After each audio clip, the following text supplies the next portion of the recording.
I still took with me the things that I learned in college, and even especially from Mike, on how to be a minister um, in maybe even like a non-traditional role, you know. So doing comedy, you know, even though it wasn't like a churchy comedy, it was clean, but it was still a ministry. And what does that look like?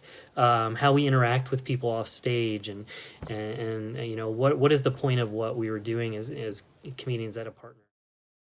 Yeah, like Mike was definitely very instrumental in terms of just helping me to think about my time in the fraternity as well as my time kind of as a leader in BCM. I think it's the same thing in life, right? It's like, okay, we're all sort of in secular environments, and so how do we live out our faith in the context of our surroundings, in the context of the environment that we're in?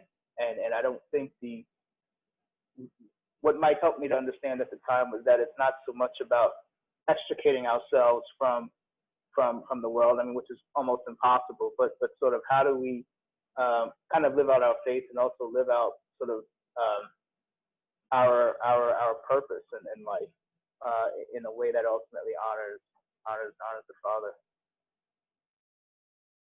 In a good way. I remember writing Bible studies for like one summer for like everyone to follow. Like I think I'd really scratch my head now about that, but you know, like I wasn't nervous about it. I just was like, oh yeah, I'm just gonna, you know, write curriculum for, you know, next year or something.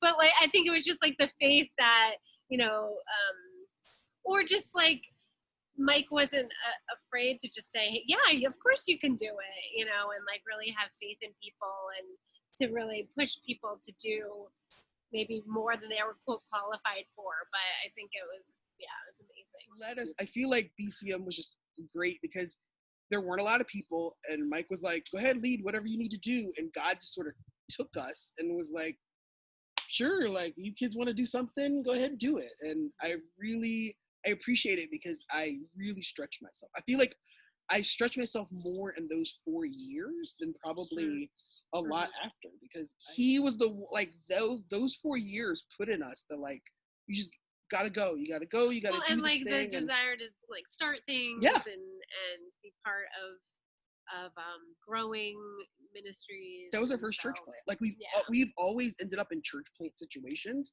and I think we haven't been scared of it because it's like we've been church planting since college. Listen, if the church has a need and you could fill it. Don't be worried about like, God, am I supposed to, or looking for a sign. Just like, there's a need, fill it. And I've gotten myself into more trouble doing stuff like that. But all I can say, like,